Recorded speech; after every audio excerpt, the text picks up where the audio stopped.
Have you ever spoken to someone who left you feeling strangely drained, even though they never raised their voice or said anything overtly cruel? They smiled warmly, spoke softly, and maybe even praised you. But beneath the surface, something felt off. That uneasy feeling is often a sign you've brushed up against a quiet form of malice, the kind that hides behind charm, politeness, and carefully chosen words. These people rarely attack directly. Instead, they slip under your guard, planting doubts, eroding your confidence, and pulling you into their control without you even realizing it. It might be the coworker who seems supportive, but subtly undermines your progress, or the relative who claims to care for you while slowly draining your energy and freedom.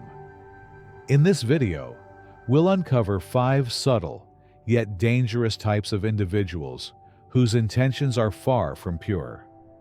We won't be diving into fear-mongering or theatrical depictions of evil. Instead, through the lens of Stoic philosophy, we'll study their patterns with clarity and calm, so you can recognize them early, guard your inner peace, and remain steady no matter how cleverly they hide their true nature. 1. The manipulator, posing as a friend. There are certain people who will never raise their voice, never slam a fist on the table, and never hurl an outright insult at you.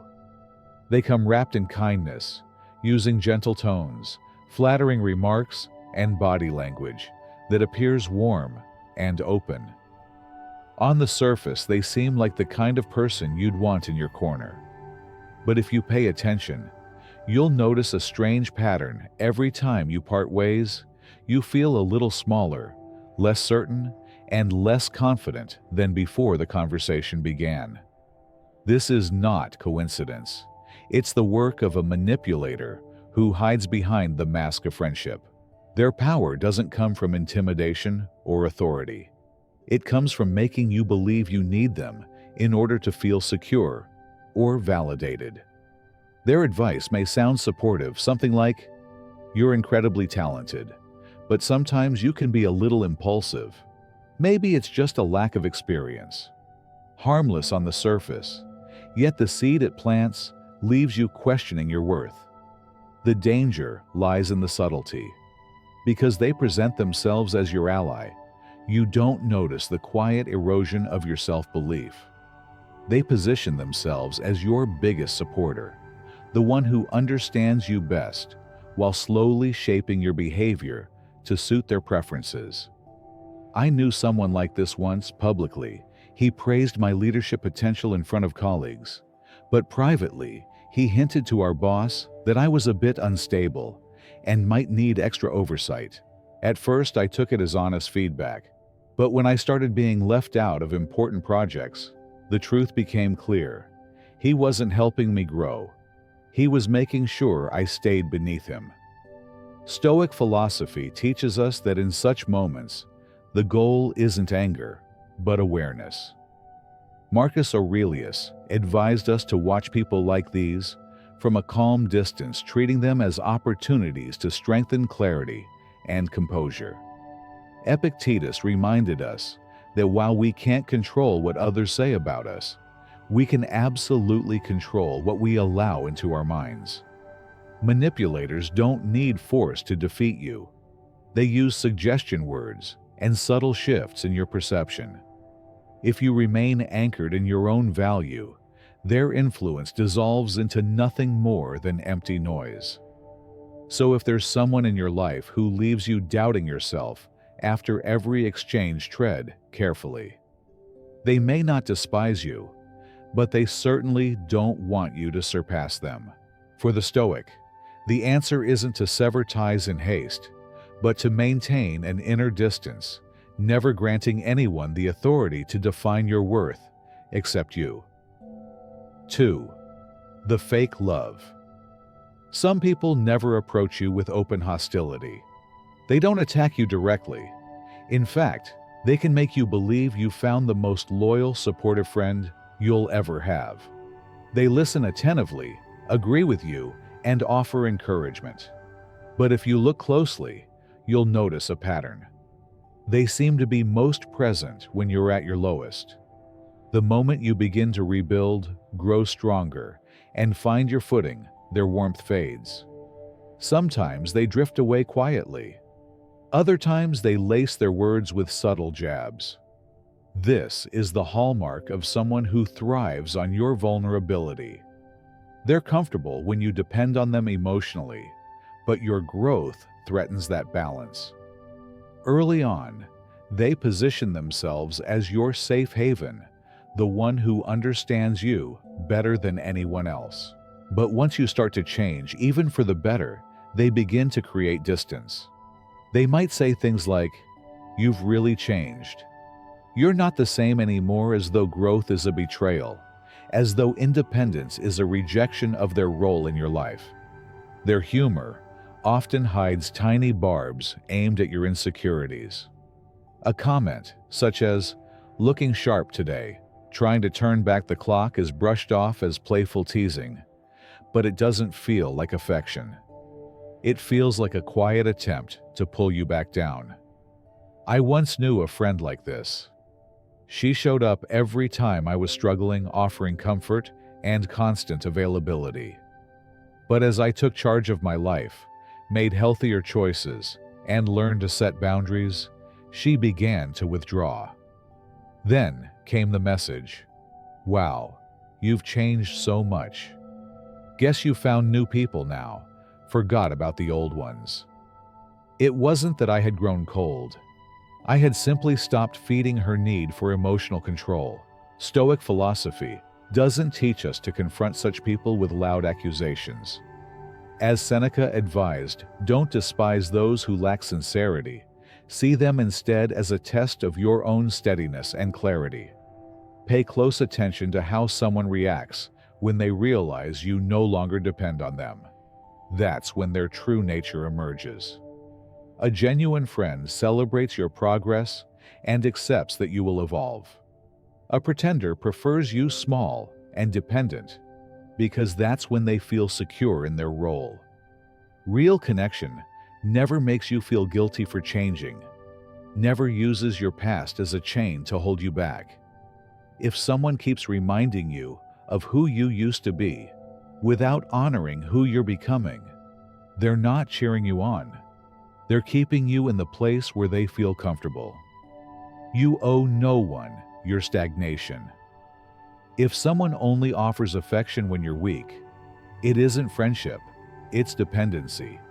Dressed in the language of care, a Stoic response doesn't require drama or explanation.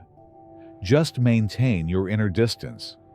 Keep moving toward what strengthens you, and let your growth speak louder than their doubts.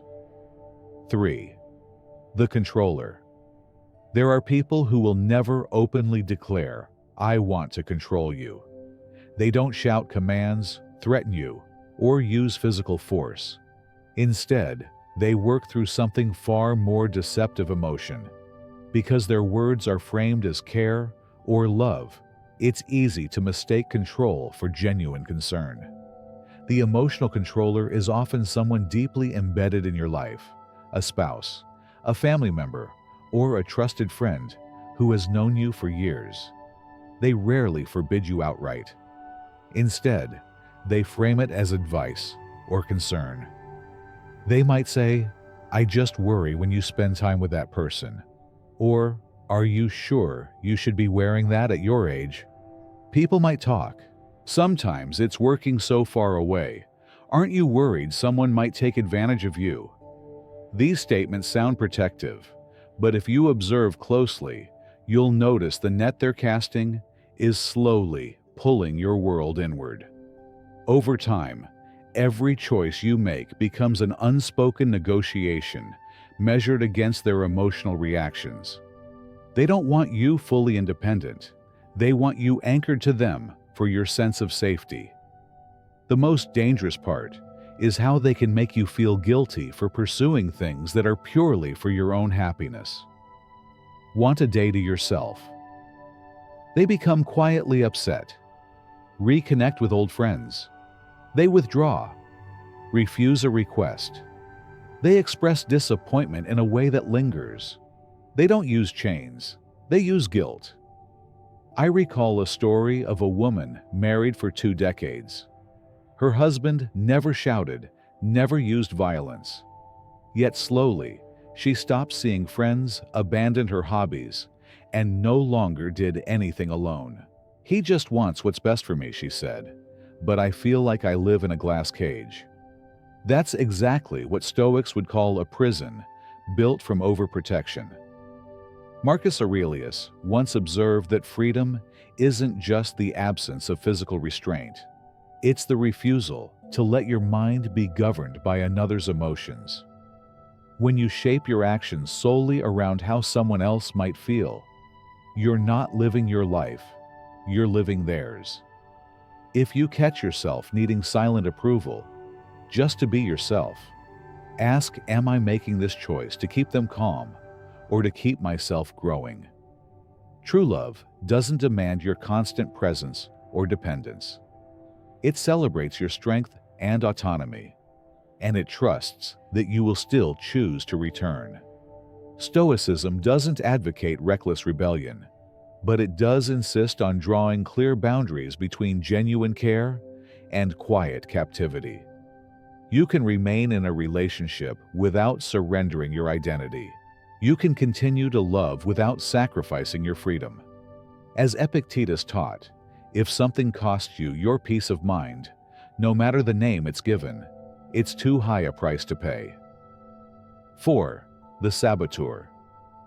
Some people will never challenge you with harsh words or overt acts. Instead, they operate in the quiet spaces where doubt slips in unnoticed. They don't block your path, but they rarely walk beside you in genuine support. They're there when you talk about your dreams, yet often they're the first to plant that subtle question in your mind. Are you sure? This kind of person is often someone close, a trusted colleague, a family member, a friend you've known for years. They never openly do harm, at least not in a way that can be pointed to. But if you watch closely, a pattern emerges. Share an exciting new plan, and they're quick to highlight the dangers, the odds against you, the reasons it might fail. You tell them you're opening a shop and they respond, "The market's rough. Most businesses don't last." You mention learning a skill and they say, "At this stage in life, why bother? Just enjoy what you have." It's always wrapped in the language of caution, but the result is the same. Your excitement dims. They frame it as care. They call it being realistic. But their realism rarely fuels you. It slows you, clouds your decisions, and sometimes convinces you to turn back entirely. I once knew someone like this. Whenever I was on the brink of a new challenge, his words arrived not sharp, not loud, but weighted with concern. "That's a lot of stress," he'd say. "You're doing fine, why make things harder?" At first, it felt like wisdom. Over time, I realized it only appeared when I was on the edge of growth, and I often walked away less sure of myself than before. The danger of this quiet sabotage is its disguise. It can sound like love, look like friendship, and feel like support. That's why it's so difficult to recognize. But if each time you share your ambitions with someone you leave feeling smaller, less inspired, and more hesitant, that isn't support. It's a form of emotional control hiding behind just being honest. It's a slow erosion of confidence delivered under the banner of concern.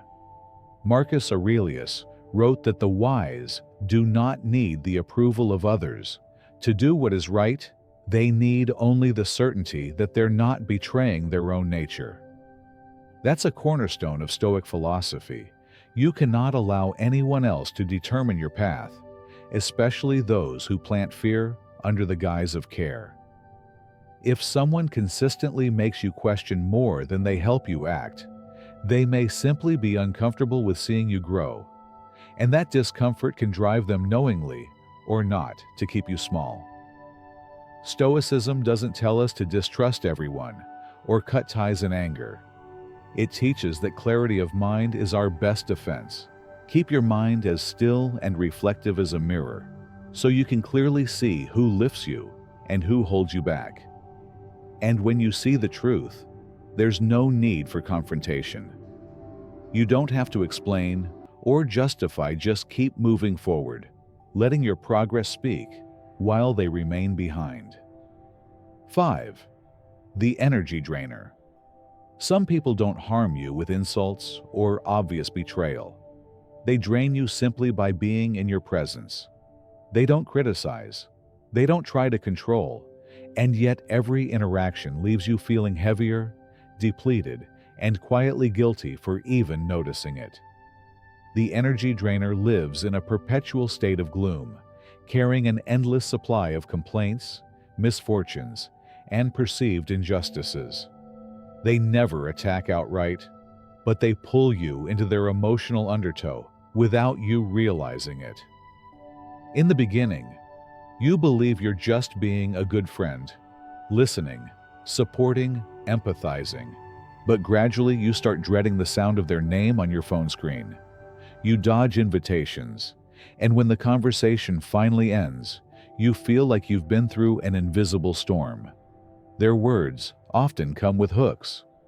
"You're the only one I can talk to," or "Nothing ever works out for me." No one cares. You try to comfort them, only to hear, "That's easy for you to say, you don't understand." Eventually, you see the truth. They're not seeking solutions or healing. Pain has become their identity, and victimhood is the only role in which they feel recognized. They don't want a way out. They want an audience, and you've been cast in that role.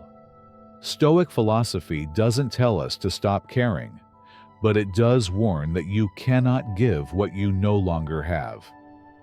As Epictetus put it, compassion is not carrying every burden. It's knowing which ones are yours to bear and which ones to set down. I once had a friend like this. I offered time-energy advice, everything I could think of, but nothing changed. It wasn't about growth. It was about reinforcing the narrative of their suffering. The day I understood this, I didn't cut them off with drama. I simply began stepping back, little by little, preserving enough distance to keep my own mind clear. It wasn't selfishness, it was survival. If I am drained completely, my presence ceases to be a gift and becomes another empty gesture. You are not here to carry the entire world. You're not obligated to be the constant savior. True kindness honors boundaries, and real love doesn't demand that you abandon yourself. If someone consistently leaves you drained, ask, am I truly helping them, or am I just fueling their attachment to pain? If the answer is uncomfortable, take it as your signal. Step back, reclaim your energy, draw your line. Because in the end, as Stoic wisdom reminds us, you cannot keep others warm if your own fire has burned out. If you want to bring light to others, you must first protect the flame within you. Once you've learned to recognize the manipulator, the pretender, the overprotective controller, the quiet saboteur, and the energy drainer, the next question is natural. What do you actually do about them? There's no universal rule for every situation, but Stoicism offers a guiding principle. Respond with intention, not impulse. The Stoic approach isn't about being cold or shutting down emotionally. It's about refusing to get pulled into someone else's emotional arena, keeping your values intact, and guarding your peace no matter what others bring into your space. With each type, the core remains the same: stay aware, keep your boundaries, and act from clarity instead of reaction. Sometimes that means observing manipulative behavior without letting it steer your choices. Sometimes it's accepting that a pretender will try to guilt you for growing and continuing to grow anyway. With controllers, it's calmly asserting your right to decide for yourself. With subtle saboteurs, it's quietly limiting what you share. With energy drainers, it's showing compassion without sacrificing your own strength. Marcus Aurelius reminded us to ask whether we've handed over control of our mind before reacting in anger. That question alone can pull you back into a place of choice. The real freedom isn't in removing every toxic person; they will always exist, but in mastering your response so they never dictate who you become. In the end, toxic people only win when they cause you to lose yourself. You don't need to fight them or change them. You just need to ensure they can't pull you down.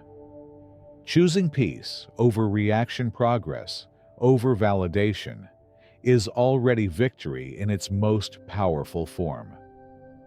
Thank you for watching this video until the end. Your time and attention mean a lot. If this message resonated with you, I'd love to hear your thoughts in the comments below. Your perspective might be exactly what someone else needs to read today. And if you haven't already, make sure to subscribe to the channel for more lessons on Stoic philosophy, self-mastery, and living with inner strength. Together, we'll keep building the clarity, discipline, and resilience that no one can take away.